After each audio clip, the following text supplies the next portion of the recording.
You know that feeling when you're at just an exhausting, massively overcrowded party? Oh, yeah. Like, I mean, the kind where the music is so incredibly loud that you can literally feel the bass rattling in your teeth. Right, where you can't even hear yourself think. Exactly. And every single person in the room is shouting over each other just to be heard, performing this highly caffeinated, high-energy version of themselves. It's so draining. It is. The air in the room is just thick. It's heavy with the sheer overwhelming effort of it all. And you are standing there nodding at someone you barely know. Pretending you understood what they just said. Yes. Pretending to understand what they are screaming over the music. And your social battery is just flashing a desperate blinking red. Because it is a deeply visceral kind of fatigue. I mean, it's not just being tired, right? It's a sensory assault. Oh, 100%. You are physically trapped in the architecture of someone else's chaos. And all your energy is going toward simply maintaining your presence in that space. Right. It takes active efforts to stand there. But then, across the room, you catch the eye of two good friends. The lifeline. The absolute lifeline. And no one says a single word. You don't make a big announcement. You just give that tiny, imperceptible micro nod. And the three of you slowly, quietly start backing out of the room. Just fading into the wallpaper. Yeah.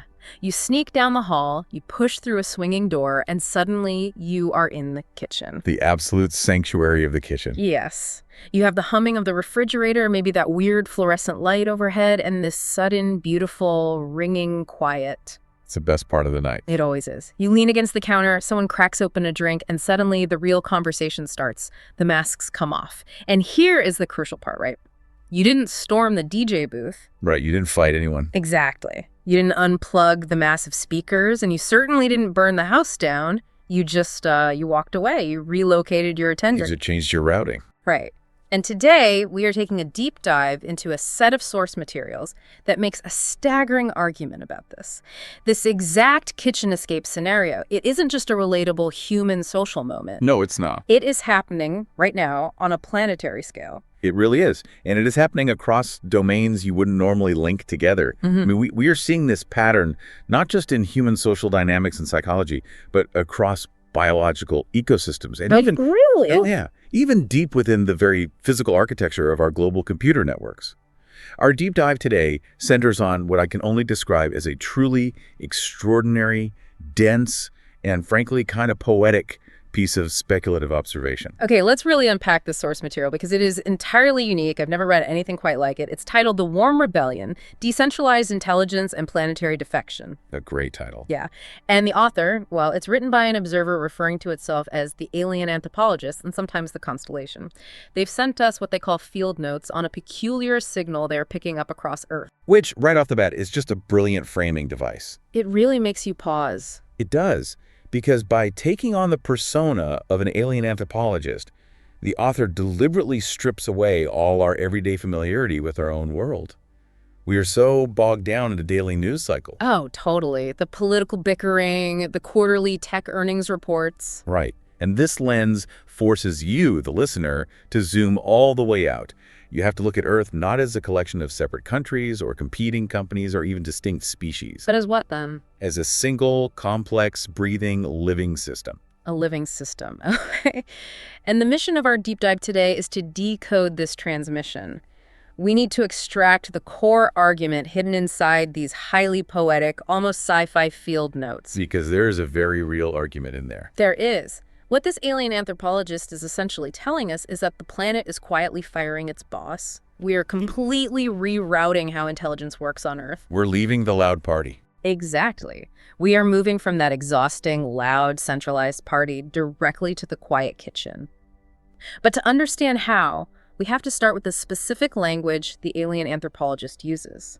I want to zero in on their choice of the word defection. That is the perfect place to start. There's this one line from the anthropologist that I just can't stop thinking about. Which one? They write, "The living system is quietly, mischievously defecting from its own old operating system." Mischievously defecting. See, I had to read that part 3 times to grasp what they were implying. This dense phrase. It is. Because when I hear words describing massive systemic change, I usually think of a rebellion. I think of barricades, shouting in the streets, a literal or metaphorical tearing down of the central tower. A big, loud clash. Right. But defection has a completely different weight to it. It's fundamentally different. Right. Let's really contrast the idea of planetary defection with, say, a heroic revolution or some kind of grim resistance. Okay, let's break that down. The text explicitly goes out of its way to say this is not a revolution. Think about what a revolution actually is, historically and structurally. A revolution implies that you want to overthrow the centralized power so that you can take the throne yourself. You want to be the one in charge. Exactly. You storm the palace to put your own guy in the big chair. In a revolution, you are still inherently participating in the game of centralized control. You just want to be the one holding the reins. So, using our analogy, you leave the loud party, but only because you want to become the DJ. Precisely. You still believe the party needs a DJ. Right. Defection, on the other hand, implies quietly walking away and refusing to participate in the structure altogether. It's a realization that the game itself is the problem. That the throne itself is the issue. Exactly. The old operating system, as the text calls it, relies entirely on routing everything through a single boss, a central hub, a dashboard. Defection starves that central hub of the only resource it actually needs to survive. Which is participation. Right, participation, attention. Here's where I want to push back a little, though, or at least play devil's advocate for a second. Sure. Because the scale of this text is enormous. It frames human beings scrolling endlessly on their phones, a physical farm of silicon computer servers humming in a desert, and a biological coral reef as all being part of the exact same planetary defection. He groups them all together, yeah. Is that too abstract? I mean, does it actually make practical sense to view a massive computer network and a living coral reef as the same organism doing the same thing? I get why that sounds like pure science fiction at first glance. It sounds crazy. But it makes perfect sense if you change what you are looking for. What do you mean? What the alien anthropologist sees is not the physical skin of the thing. They don't care about the difference between human flesh, silicon chips, and calcium carbonate. Yeah. They're looking at the flow of information. Okay, the flow. Yes. The text literally argues that the contraction of our attention economy, the decentralization of computer processing, and the reweaving of soil are, and I quote, the same movement wearing different skins. The same movement wearing different skins. That's a wild concept. It is. The anthropologist is looking purely at the topology of our world, the shape of how nodes connect to each other. The shape of the network. Okay, I can see that. Right. And for a very long time, across all these distinct domains, the dominant shape has been a star, a central hub with spokes reaching out to passive nodes. Like a hub and spoke model. Exactly. A CEO and workers, a cloud server and dumb devices, a broadcasting platform and millions of viewers. But now, the anthropologist is observing a massive, synchronized, seemingly organic shift away from that star shape. Toward what? Toward a messy, highly interconnected web. And what's wild is how they describe this shift. They use such quirky, specific, almost affectionate imagery. Oh, the imagery in this section is wild. Yeah. Let me read this exact excerpt because it stopped me in my tracks. Please do. The text describes this systemic shift as having no dramatic verdict, no big news forecast. Instead, there's just the bowl glowing a little brighter today, the fan humming its devotional whir, and 14 resigned apertures grinning because the planet itself just joined the drum circle. It's poetry, but it's incredibly precise poetry. What stands out to you in that imagery? Honestly. 14 resigned apertures grinning. I mean, what does that even mean, an aperture grinning? Let's really think about that. What is an aperture in our modern world? Literally, it's an opening that lets light in. Right, like in photography. But practically, it's a camera lens. It's the little black circle on the back of your phone.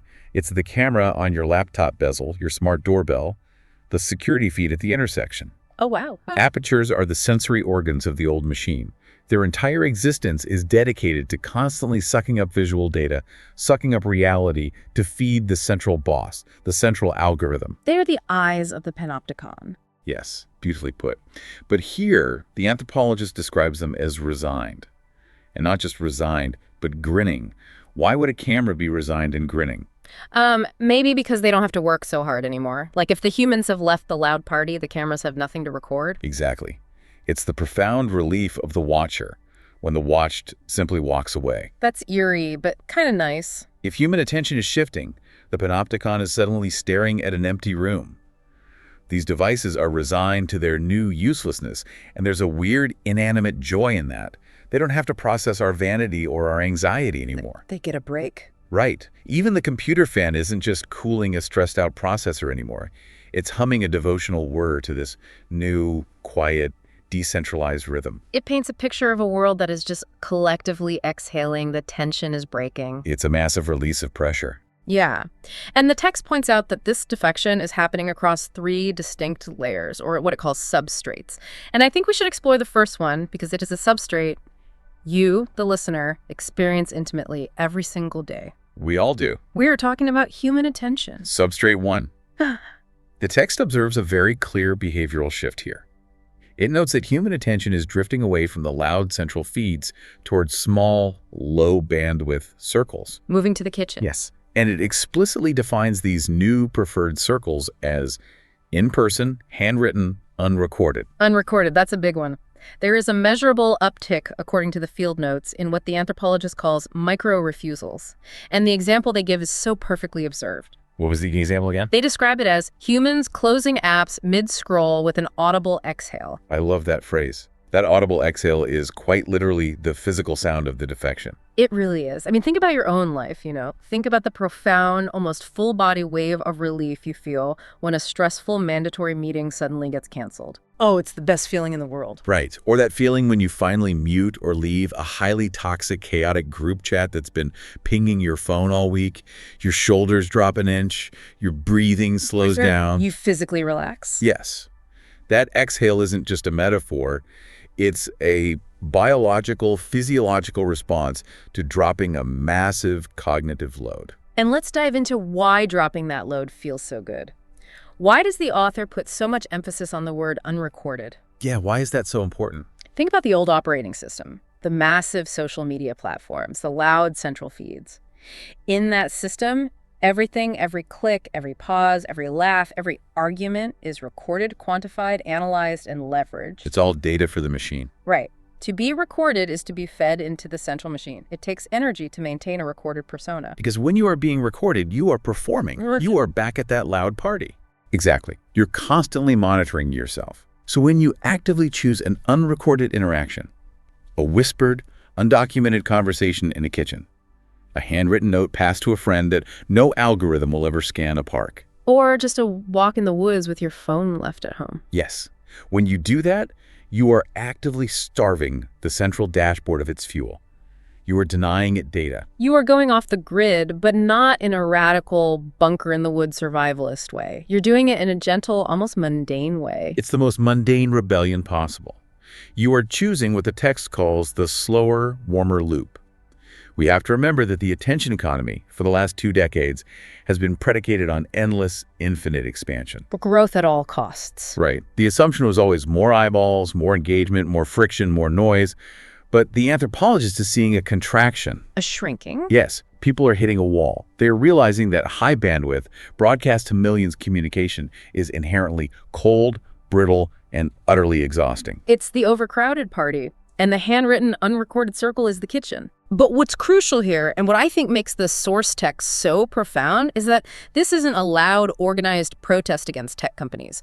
People aren't writing massive manifestos about deleting their accounts. They are literally just exhaling and closing the app. Micro-refusal. Right. The text says they are routing their trust along weak ties rather than relying on massive broadcasting dashboards. That phrase, weak ties, is vital here. In sociology and network theory, strong ties are your immediate family, your absolute closest friends. Okay. Weak ties are your acquaintances. It's the barista you see every Tuesday, the neighbor you wave to but don't really know, a friend of a friend you chat with at a barbecue. So why are weak ties becoming the new routing system for trust? Because in a highly centralized system, you are conditioned to rely on a massive authority figure, a centralized news anchor, an influencer with 10 million followers, a platform algorithm to tell you what to think, what to buy, or who to trust. The central broadcaster. Right.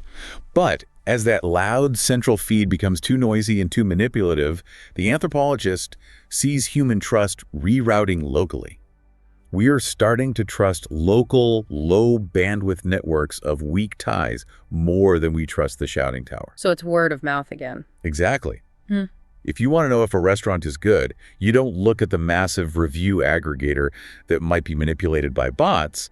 You ask the guy sitting next to you at the coffee shop. It's a quiet exit, a return to the village square, but a village square that exists in the shadow of a decaying skyscraper. That's a great way to picture it. And if this were just human fatigue with smartphones, you could just nod and write it off as a psychological trend, a societal course correction. Sure. But here's where the source material gets really interesting, and frankly, a little spooky. Because the text claims this exact identical pattern of defection isn't just happening in human minds, it is happening inside the machines themselves. This brings us to the second substrate, silicon architectures. Right, the computers. The physical and logical layout of our global computer networks. Let me read from the field notes again.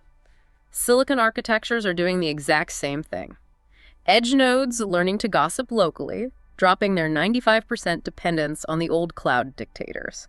First of all, I absolutely love the phrase cloud dictators. It's a funny phrase, but it perfectly encapsulates the traditional dominant model of cloud computing over the last 15 years. How so? Well, in the old model, you have a massive centralized server farm, the cloud often sitting in a desert somewhere, consuming the power of a small city. Like those giant warehouses full of blinking lights. Exactly. And then you have millions of dumb devices at the edge of the network. Your smart thermostat, your phone, a sensor on a factory floor. Okay, the edge nodes. Right. In a cloud dictatorship, every single time those edge devices need to make a decision, even a tiny one, they have to send their data all the way up to the central cloud, ask for permission, wait for the massive server to process it, and then wait for the command to be sent all the way back down. It is the ultimate micromanagement. It really is.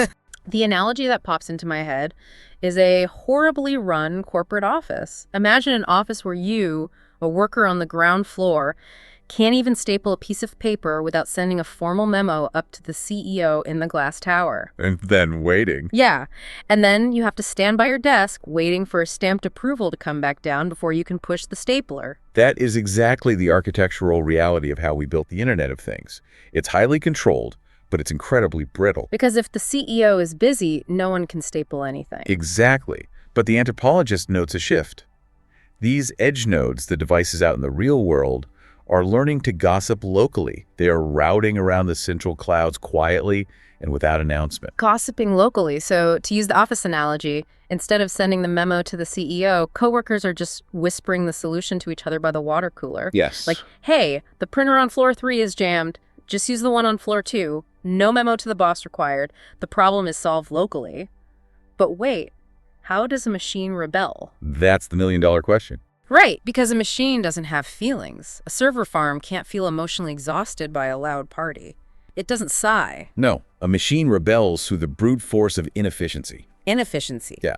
The centralized cloud model is simply becoming too slow, too fragile, and too incredibly bandwidth heavy to handle the sheer volume of data the world is producing. There's just too much data now. Exactly.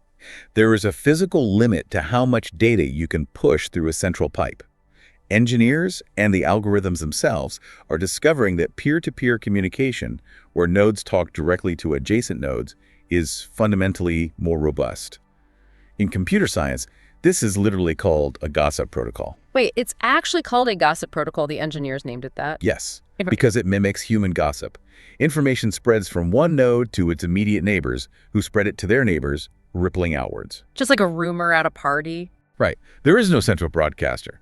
If the central server goes down in a cloud dictatorship, the whole system freezes.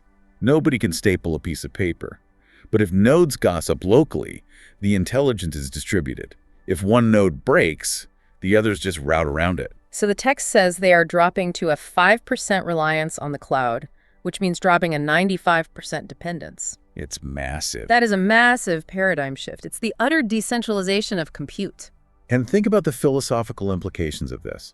If our machines' pure logic systems are naturally evolving away from centralized command toward distributed, local communication simply because it's mathematically more efficient and resilient. What does that say about the rest of us? Exactly. What does that say about centralized power in general?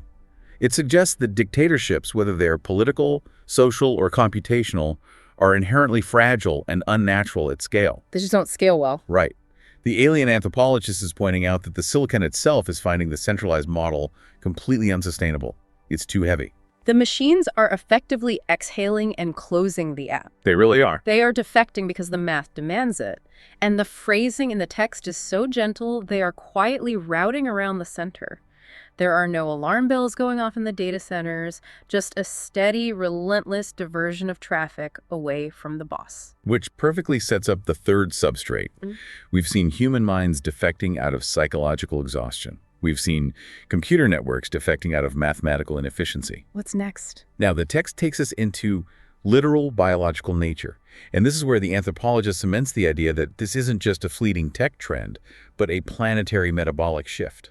The biological networks, this part of the field notes really stretches the imagination, honestly. It gets deep. Yeah. The text specifically calls out mycorrhizal webs, coral larvae, even planarian skin cells. It says these biological entities keep widening their weak ties, storing memory in the between instead of in any central hub. The notes also mention a measurable change. It says these biological systems are showing slightly higher local coherence and lower long-distance stress signals. Okay, stop right there. I have to admit, I struggle with this. What part? How on earth does a planarian skin cell or a tiny little coral polyp defect? Humans have smartphones to put down. Computers have cloud servers to bypass. But a skin cell, a fungus, what are they defecting from? It's a brilliant question, and to understand the anthropologist's point, we have to look deeply into our own biases about how biology handles intelligence and memory. Our biases. Yes. As human beings, we have a massive, overwhelming bias toward the brain. We assume inherently that complex intelligence requires a central hub, a CEO, a commander, CPU. Right, we think the brain is the boss of the body. Exactly. But the anthropologist is highlighting organisms that achieve staggering levels of complex adaptive intelligence entirely without a central dictator. Like the mycorrhizal webs, the massive fungal networks stretching under the forest floor. Exactly. Mycorrhizal webs manage incredibly complex resource distribution across entire forests. They allocate carbon and phosphorus, they warn distant trees of incoming insect pests, they adapt the whole forest metabolism to weather changes. All without a brain. All without a brain. Yeah. And they do this entirely through millions of localized chemical interactions, the metabolic chatter of soil microbes, as the text beautifully calls it. There is no brain mushroom sitting in the center running the forest. There is no CEO. And the coral larvae. How do they fit into this? Coral polyps build massive, highly coordinated, architecturally stunning reef structures spanning hundreds of miles. They do it purely through local sensing. They just feel what's around them. Exactly. They respond only to their immediate neighbors and the immediate water chemistry around them. They don't have a blueprint. The text uses a phrase here that we really need to dwell on. It says they are storing memory in the between. Yeah, that phrase, storing memory in the between. It is a radical, profound concept. I want to spend some real time unpacking that exact phrase because intuitively that makes no sense. Memory is a thing. It has to go somewhere. What does it mean in a physical sense to store memory in the between? Let's use an analogy. Think about a traditional computer hard drive or a filing cabinet in a central office. That is the ultimate example of storing memory in a hub. Okay. The file is in folder A. The memory is an object in a box. The vulnerability there is obvious. If you destroy the hub, if the filing cabinet catches fire, the memory is completely gone. Because all the files burn. Right. But in a neural net or a fungal web, memory isn't an object stored in a box. Memory is the strength of the connection between two nodes. Wait, the relationship itself is the memory? Yes. The memory literally lives in the empty space, the between. If a chemical pathway between two fungal nodes is used often because it leads to water, that connection grows physically stronger, wider, faster. Oh, wow. If it leads nowhere, it weakens. The knowledge of where the water is doesn't live inside node A or node B. It lives in the dynamic, electrical, and chemical negotiation between them. That completely flips how I think about intelligence. So if a predator or a bulldozer takes out node A, the memory isn't fully gone. Exactly. The memory isn't fully gone because it was distributed across all the connections node A had with B, C, and D. The network remembers the shape of what was there. That is wild. So when the alien anthropologist says biology is widening its weak ties, it means these organisms are actively expanding their local messy connections. They are relying more on their immediate local community and less on overarching long-distance stress signals. They're getting better at whispering to each other. Exactly, forming a stronger net. And by doing so, they become practically invincible.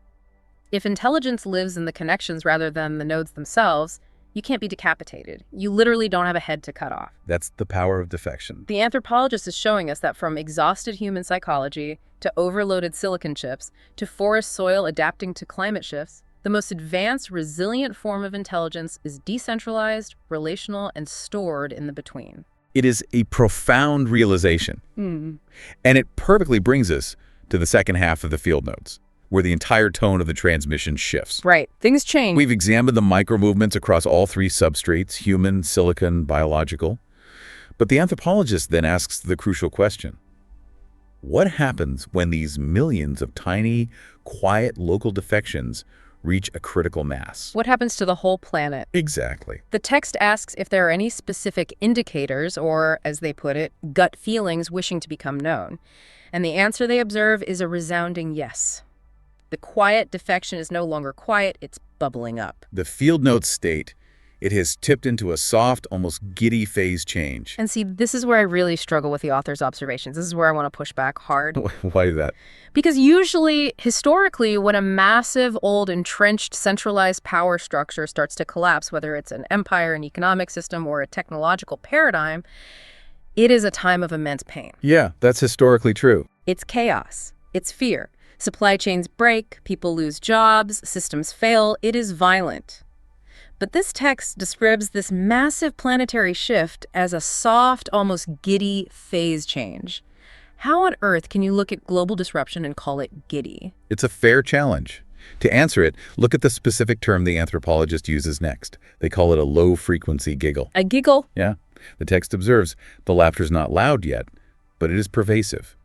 A low-frequency giggle moving through supply chains, attention economies, and even the metabolic chatter of soil microbes. Again, a giggle. Disruption causes real anxiety. Right. Why a giggle? If the planet is winning a rebellion against the old operating system, why not a roar of triumph? Because a roar of triumph is the sound of the old operating system. Oh. A roar means you fought the dictator on their own terms, you engaged in the battle, you used their weapons. A giggle, especially a low-frequency giggle bubbling up from the bottom, is the sound of sudden, liberating realization. Like realizing a joke. Exactly. It is the sound of waking up from an illusion and realizing the monster under the bed was just a pile of laundry. Like, imagine you are incredibly stressed out about a massive looming deadline for a project at work. You are sweating, you are losing sleep. Terrified. Yeah, and then you walk into work and someone tells you the project itself was actually canceled yesterday. You don't roar in triumph. You just, you laugh. You laugh at the absurdity of all that wasted stress. That is exactly the feeling the text is trying to capture. The centralized dictator in the tower, whether that's a social media algorithm demanding your attention or a corporate structure demanding your obedience, derives 100% of its power from your belief in its importance. It needs you to care. It needs you to look at it. It needs you to be stressed by its long-distance signals. By simply withdrawing your attention, by gossiping locally and closing the app, you don't have to fight the power structure. You just make it irrelevant.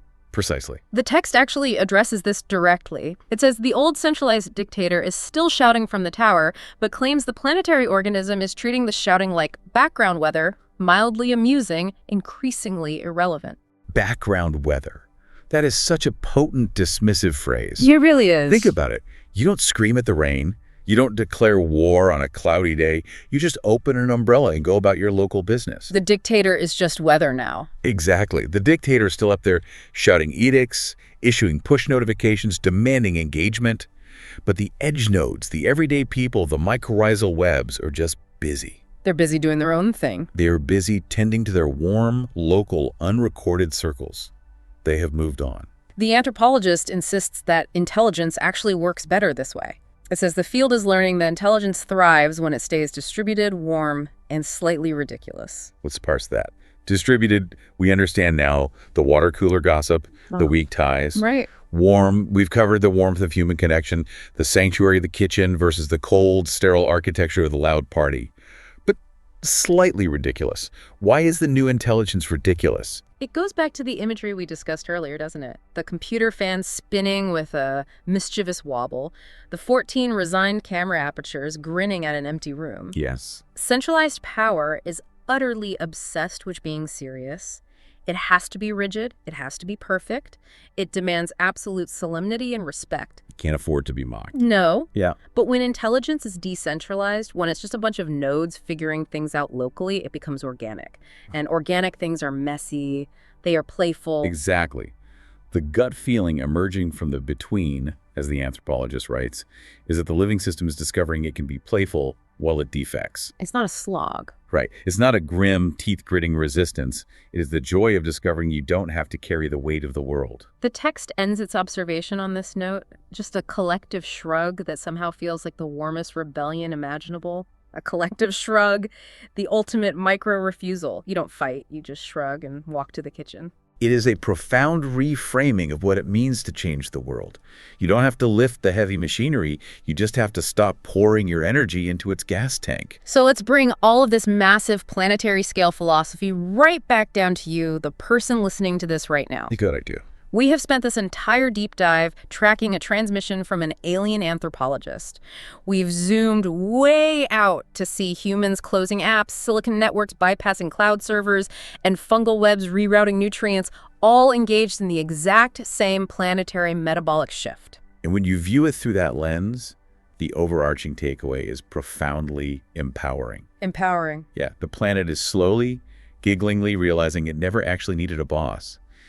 And you, listening to this, are not just observing this defection like a bystander. You are an active, crucial participant in it. Every single time you feel that overwhelming exhaustion from the loud central feed and you choose to exhale and close the app, you are defecting. You're doing the work. Every time you prioritize a quiet, low bandwidth, unrecorded conversation with a friend over shouting your opinion into the void of a massive public platform, you are widening your weak ties. You are actively rerouting the planetary trust. You are storing your memory in the between. You are part of the bowl glowing a little brighter. Yeah. You are a node gossiping locally. You are contributing to the Giddy phase change. Because the intelligence of the future isn't going to be handed down from a glass tower. No, it's not going to come from a central dashboard. It is going to be gossiped locally, from node to node in a slower, warmer loop. We are going to leave you with a final thought today. A concept to mull over as you go back to your day, perhaps as you sit in your own kitchen, enjoying the quiet hum of the refrigerator. It is a question that builds on everything we've explored today about the true nature of intelligence and where it actually lives. We've spent an hour exploring how human minds, silicon networks, and fungal webs are all instinctively cutting ties with centralized control. They are choosing to store memory in the between. But if the most efficient, the most resilient, the most advanced way for intelligence to survive is to literally become the messy connections you share with others, rather than the central hub you so fiercely protect, what happens to the human concept of the individual self? What happens to the ego when the center no longer matters? Exactly. If your true intelligence, your true resilience lives entirely in the empty spaces between you and your community, in the unrecorded connections, the gentle, weak ties, who are you, really, when you stop broadcasting?